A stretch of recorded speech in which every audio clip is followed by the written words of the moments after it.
Welcome to Choice Classic Radio. Like us on Facebook, subscribe to us on YouTube, and help keep this show alive by donating at choiceclassicradio.com. For more of your favorite old-time radio shows, join us on our companion podcast, Choice Classic Radio, Mystery, Suspense, Dramas, and Horrors, where we bring to you the most mysterious tales that the golden age of radio had to offer. And now, with 314 episodes made, originally airing on the NBC network from 1949 to 1957, we bring to you Dragnet. The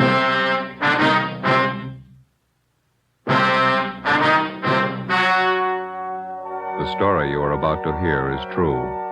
Only the names have been changed to protect the innocent. Fatima Cigarettes, best of all long cigarettes, brings you Dragnet.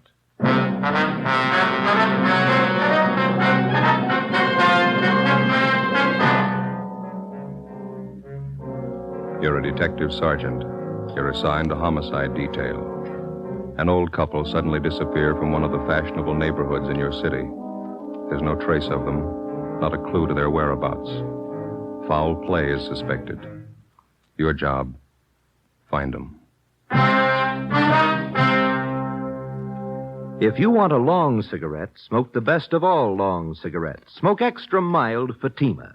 Yes, Fatima is the king-size cigarette, which contains the finest Turkish and domestic tobaccos superbly blended to make it extra mild, to give Fatima a much different, much better flavor and aroma than any other long cigarette.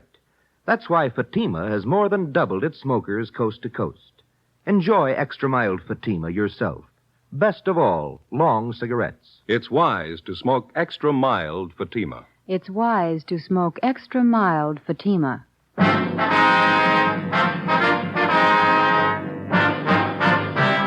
Dragnet, the documented drama of an actual crime. For the next 30 minutes, in cooperation with the Los Angeles Police Department, you will travel step by step on the side of the law through an actual case from official police files. From beginning to end, from crime to punishment, Dragnet is the story of your police force in action. It was Saturday, September 30th. It was warm in Los Angeles. We were working the day shift out of homicide. My partner's Ben Romero. The boss is Captain Blaine Steed. My name's Friday. It was 3:45 p.m. when I got to room 67A. Missing persons. Hi, Joe. Hi. Where's Al? Next door. I'll be back in a minute. Oh. There's a phone message for you in the book. It's from your wife. What is it this time? She didn't say. Sure been a bad week. Why, what's the matter? Lucille. Who? Our cat. Again? Kittens. Had 11 of them by the time I left the house. He was a healthy kid. Yeah. Don't know what I'm going to do with him.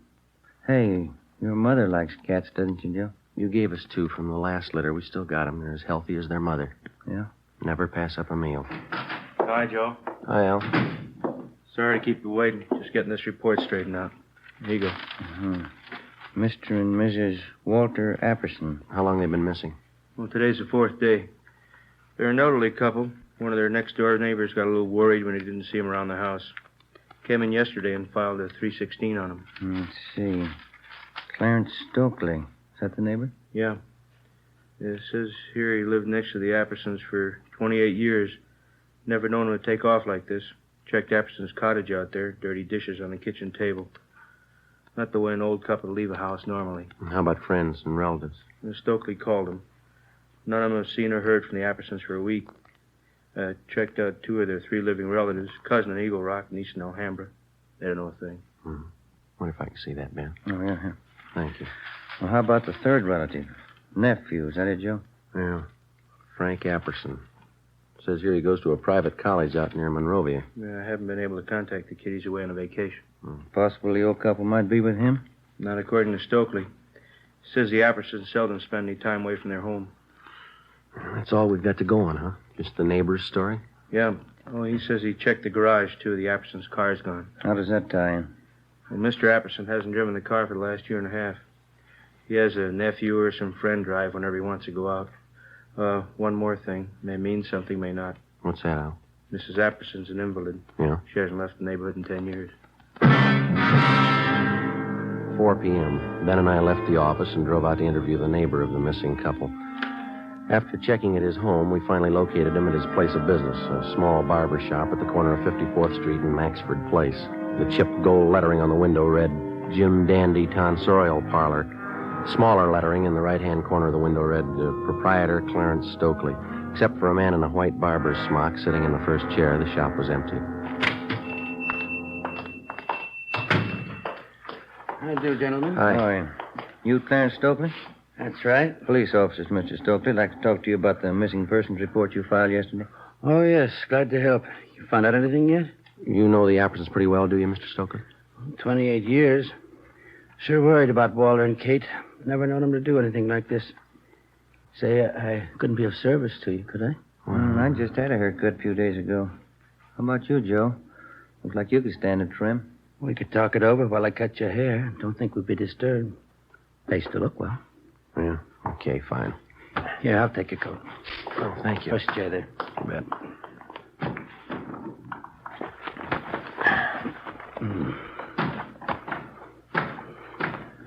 Mr. and Mrs. Apperson didn't mention anything about going away on a trip, did they? Not a word. That's what makes it so strange. Here, let me fix this around your neck here. Oh, yeah, thanks. Play cards with them twice a week, usually. Katie Apperson's a fine whist player. Want me to take some off the sides here, officer? Yeah, please. Not too much, though. When did you first notice the Appersons weren't home? Tuesday night. We thought we might go over and play some cards. I see. That enough off right here, officer? Let me see. Yeah, that's fine. How is it you waited until yesterday to report the Appersons missing? Wife and I are great friends of Walt and Katie's, but it's certainly none of our business if they want to go off for a few days. Uh-huh. Besides, we thought if anything was wrong, Buzz would have said something. Who is Buzz? Anderson's nephew, Buzz. Name's Frank, but every calls him Buzz. Thought he was away at school, place out near Monrovia? Yeah, Stanley College, private school. But he only stays there part of the time. He's usually home early in the week. Well, we were under the impression that this nephew, Buzz, was on a vacation. That's so. That's the first I've heard. Funny, Walt and Katie would have told us. Oop, that pull. No, it's all right. Skipper's little dull. Head down. You, think the nephew might account for the Appersons' car being missing? You think he might have taken it on his vacation? Possible, I guess, but I think Walt would have mentioned it. That car was old, but he was particular about it. Uh-huh. Maybe sit it out on top here a little? All right, fine. Do you know the nephew at all? Pretty well. Nice young fellow. He got along with his aunt and uncle all right, did he? Yes, indeed. Buzz loves them both. Do you have any idea where the Appersons might be, Mr. Stokely? No, I don't. Neither does my wife. That's why we called you people. We don't mean to be Badinsky's, but we're worried. Maybe just a little more off the top, officer? No, I think it's fine. It's okay. You have no idea where we might find the nephew, Buzz? Not if he's away on vacation. Might check with the school. Buzz might have gone off with a couple of his friends. A little something to dampen that down? Yeah, fine.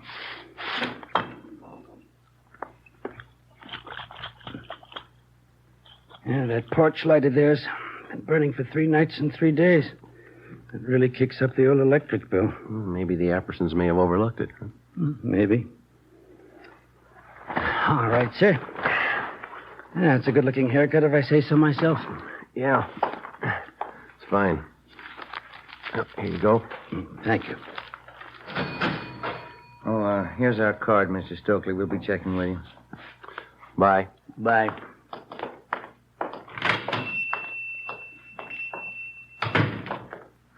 Can I borrow your comb? Barbara never combs your hair right.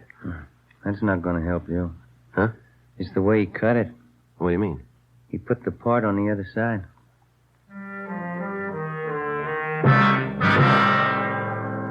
After we left Clarence Stokely's barber shop, we drove out to the Apperson home on 54th Street, just below Seaboard Avenue. We checked the house from top to bottom. The closets and the bedrooms were well stocked with clothes. None of the luggage seemed to be missing.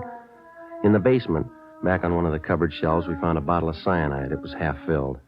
In the kitchen, we found dirty dishes still lying on the table. We put in a call to Ray Pinker at the crime lab, and he came out and took sample scrapings from each of the 3 plates and specimens from each of the half-filled cups of coffee on the table. He also took along a bottle of cyanide to examine it for fingerprints. Ben and I called the record bureau just as a matter of routine and asked for any make and warrants on the nephew, Frank Buzz Apperson. R&I called back with the information that Frank Apperson had been arrested for grand theft auto 6 weeks before. His trial was pending. We checked back with the barber, Clarence Stokely. He knew nothing about the trouble. The next morning, Sunday, with the help of school authorities at Stanley College near Monrovia, we got in touch with the parents of 2 of Buzz Apperson's friends. They told us, as far as they knew, Apperson was on a camping trip with their sons. They were expected back in the next day around noontime. From one of the boarding students at Stanley College, we got the name of Buzz Apperson's girlfriend, a Miss Norma Louise Bernard. She lived in San Marino. Sunday night, we drove out to interview her. I don't know what I can tell you, Sergeant. Buzzy's on a camping trip with 2 of the fellows from school. That's all I know. When did he leave? Do you know, Mr. North? Last Monday morning, they left from school. Said they'd be gone for a week. They're coming back tomorrow. Mm-hmm. You know Buzz Apperson pretty well? Yes, I do, as well as anyone, I guess. What is he, just a casual date? Oh, Buzzy and I have been going steady for almost a year now. I see. How old are you? I'm 19. Have you ever met the Appersons, his aunt and his uncle? Just once. They're awfully sweet. How did Buzz get along with him, do you know? Well, fine, I guess.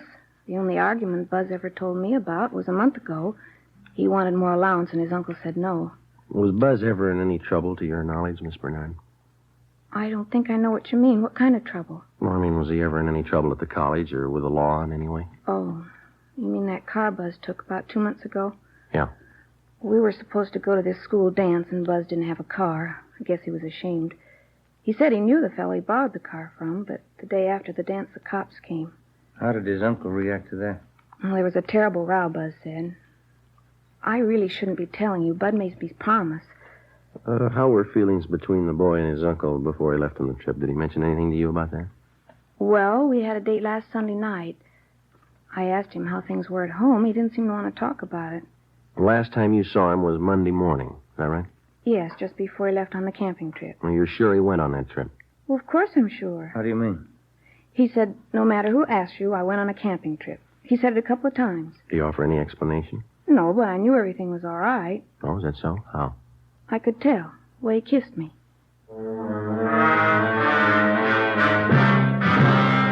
The next morning, Monday, Ben and I checked with missing persons. There was no additional information on the missing couple. We phoned the barber, Clarence Stokely. He had seen or heard nothing further of Mr. and Mrs. Apperson. We went down to the bank where the Appersons had their account. And with the help of the manager, we found that 3 checks had been passed on the Apperson checking account since the previous Wednesday, a full day after the missing couple had been last seen. 1 check was for $100 and 2 for $50 each. All of them had been cashed in Los Angeles and all bore the signature Walter Apperson. After examination, it was found each signature had been carefully forged. 10:45 a.m. We went back to the office. Hi, you two. Going someplace? Oh, hi, Ray. No, just coming. You finished checking that stuff through the crime lab? Yeah. I was passing over this way. I thought I'd drop off the report for you. Got it right here. How'd it go? Fingerprints on that bottle of cyanide. Latent prints got to make. Here's the name on it. Frank Buzz Apperson. You look over those dirty dishes we found in the Apperson house? Checked them through. Nothing. How about the samples you took from those cups? Whoever drank that coffee's in trouble. It's loaded. Yeah? Enough cyanide to kill a horse.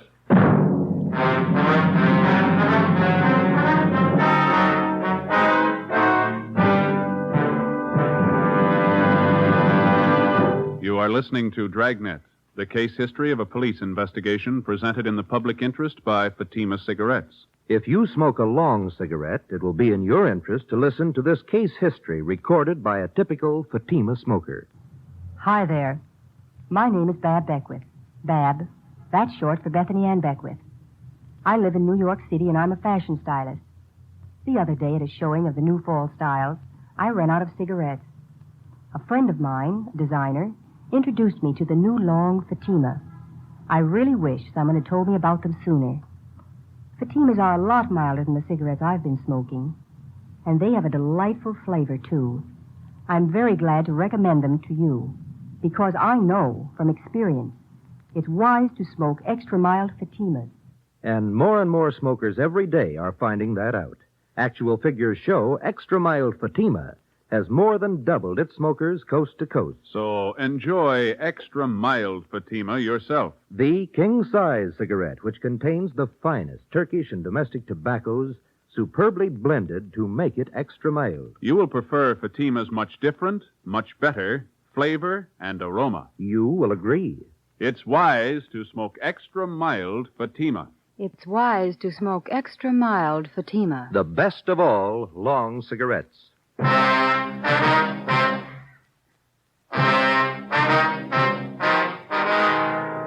Monday, 1 p.m. We obtained a specimen of Frank Buzz Apperson's signature, and we had Don Myers in handwriting check it out against the signatures on the 3 checks. Both styles of handwriting matched in every detail. At 1:30 p.m., the parents of Buzz Apperson's 2 friends called to tell us that their sons were back from their camping trip. We checked the Apperson home. The nephew wasn't there. We drove out to see his 2 friends. Under questioning, one of them finally broke and admitted that Buzz Apperson had not gone with them on the camping trip. In the process of questioning the boys, one of them told us that he had been with the suspect 2 days before the trip when he purchased some medicine at the campus drugstore. We went to the drugstore and checked the prescription book. It showed Frank Buzz Apperson had purchased and signed for a bottle of cyanide 2 days before the disappearance of his aunt and uncle. Ben and I drove back to the Apperson house. When we arrived, the officers on stakeout had the boy in custody. No, I'm sorry, officers. I wish I could help you out, but, well, maybe it's not as bad as you think. When did you last see your aunt and uncle? Monday, before I left on the camping trip. They're in the habit of going off like this, are they? Oh, sure. Aunt Kate and Uncle Walter have friends all over. They go on trips all the time. Is that so? How do they get there? They drive, both of them. They've been driving for years. You talked to your uncle's friend, this Mr. Stokely next door. He says your aunt and uncle haven't been driving for at least a year and a half. Stokely, the barber? He's one of the neighborhood cranks, Sergeant. Anybody around here can tell you that. Minds everybody's business but his own. You don't seem too worried about your aunt and uncle. Think they're all right? Well, we'd have heard by now if they weren't, don't you think, sir? They probably took off on a trip. That's just about the size of it, I think. And how about this trip of yours? Sir? Well, this camping trip that you just come from. Oh, a couple of fellows from school. We went camping up by Big Bear for a week. Mm-hmm. Pretty good fishing for September. Ever been up there? Yeah, have you? Well, sure. I just said that's where we've been camping. Say, I'm a little thirsty. There's a couple bottles of ale in the refrigerator. Care for a bottle? No, not right now, thanks. Well, would you mind if I had one? Sure could use it. No, you go right ahead. We can talk in the kitchen. Place is in kind of a mess. I guess I'll have to go in and clean it up. Does your aunt usually leave in a hurry like this? Not usually, no. Dishes all over the place. She probably figured she'd wait till she got back to clean up. Mm-hmm. Aunt Kate does things like that once in a while. That so? Yeah, she's like that sometimes. Well, happy days. Yeah.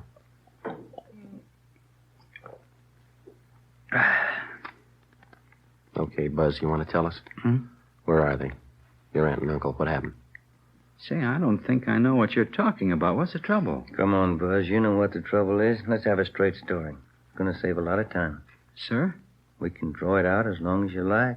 It'll be a lot easier if you cooperate. Look, I don't know what you're thinking, Sergeant, but whatever it is, I don't understand you. What are you getting at? Something's happened to your aunt and uncle, and we're pretty sure you know what it is.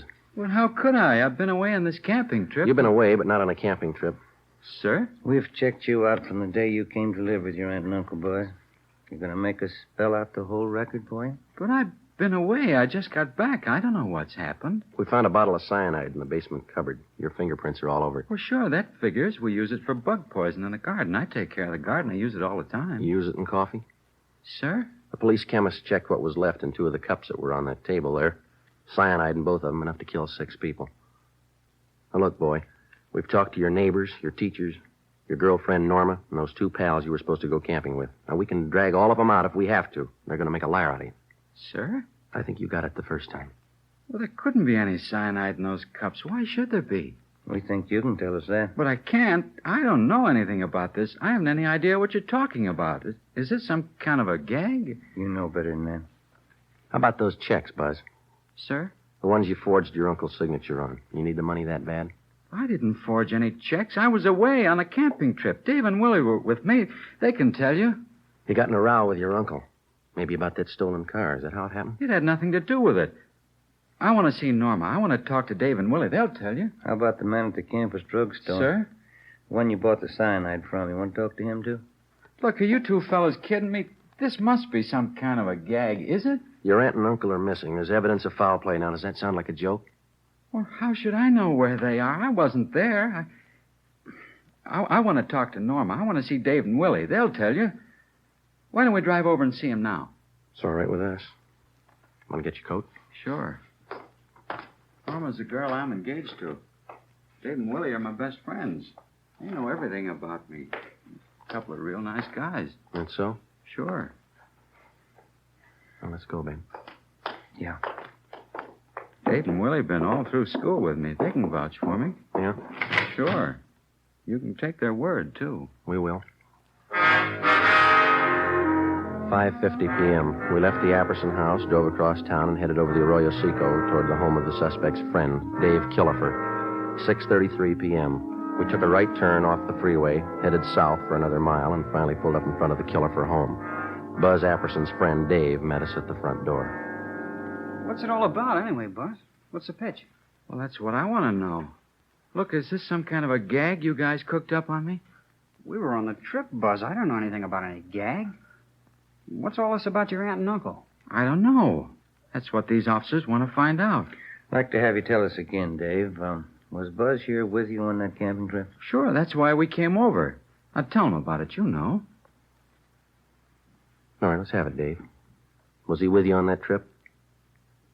These officers aren't kidding, Buzz. They want the truth. Well, tell him I was with you and Willie. We went to Big Bear. We're looking for your aunt and uncle. I'm not going to lie now. You didn't go to Big Bear with us. All right, Dave, thanks.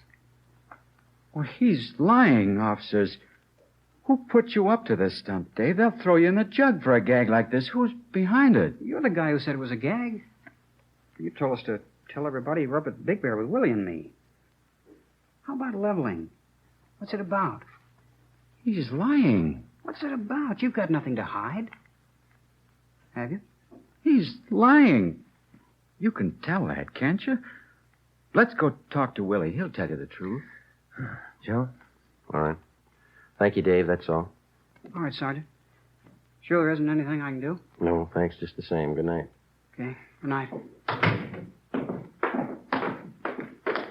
Anybody could tell he was lying. Isn't that right, Sergeant? Well, he's your friend, Buzz. Why do you say that? Well, he was just plain lying, that's all. Couldn't you tell? No, I couldn't. How about you, Ben? Not me. Why would he lie, Buzz? You told us he was your pal.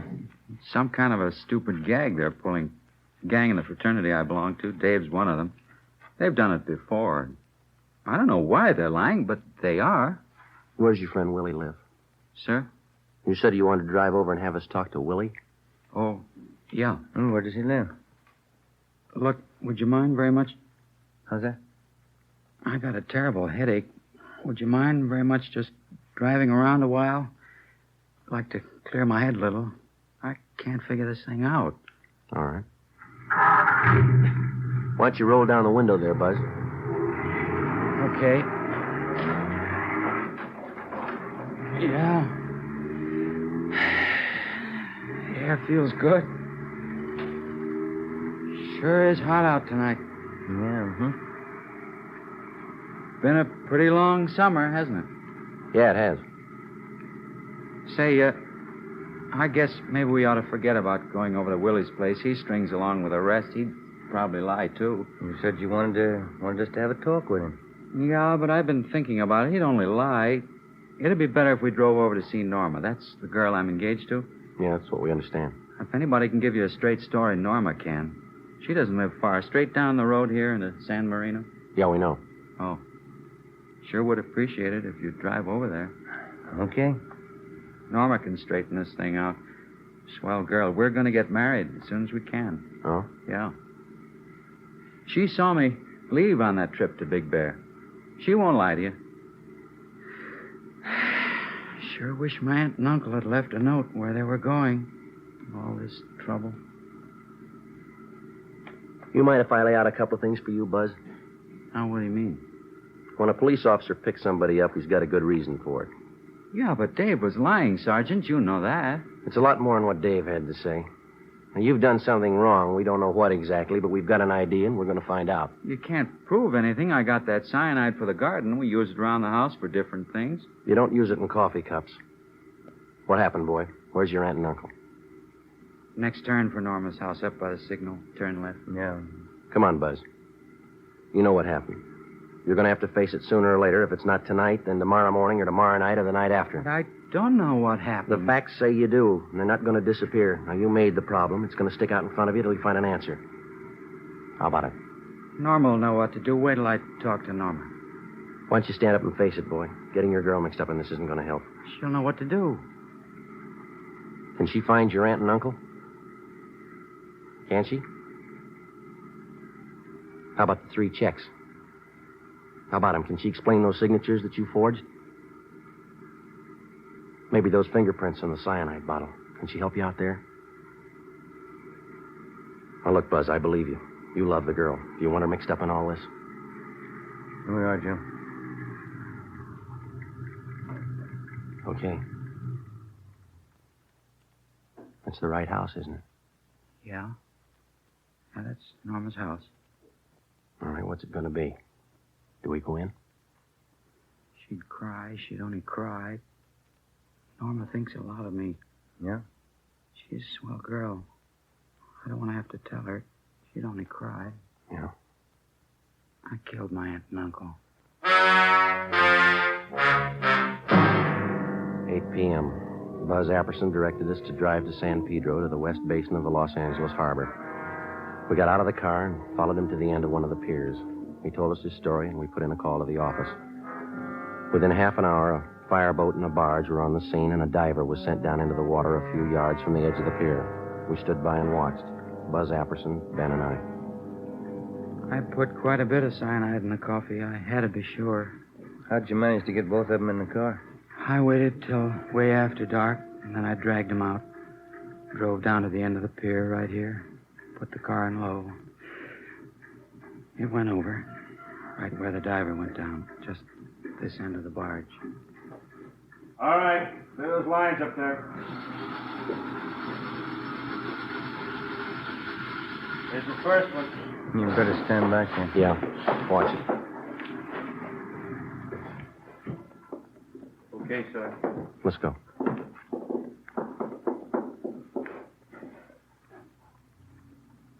Buzz? Yeah. My aunt. Only one thing missing, Buzz. Sir? A reason. Why'd you do it? I'm not sure anymore. Stolen car trouble, I guess. My trial was coming up. All that trouble. I didn't want my aunt and uncle to go through all that. You mean that's why you killed him? I think so. I didn't want them to be ashamed of me. That must sound funny. Nobody's going to believe you. Suppose they don't. Yeah. Will it make any difference?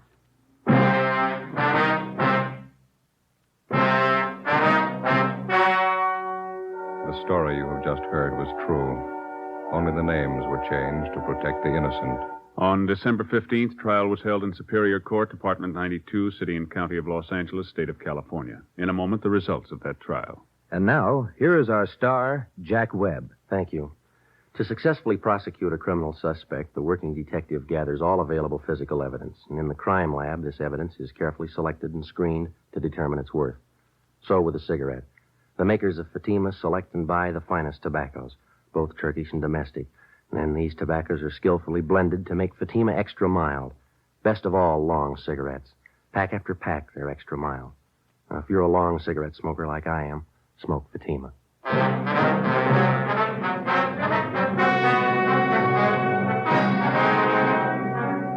Frank Buzz Apperson was tried and convicted of murder in the first degree and sentenced to life imprisonment. He is now serving his term in the state penitentiary. You have just heard Dragnet, a series of authentic cases from official files. Technical advice for Dragnet comes from the Office of Chief of Police W.H. Parker, Los Angeles Police Department. Fatima Cigarettes, the best of all long cigarettes, has brought you Dragnet from Los Angeles. Coming up, Duffy's Tavern. Be sure to hear Theater Guild Sunday on NBC.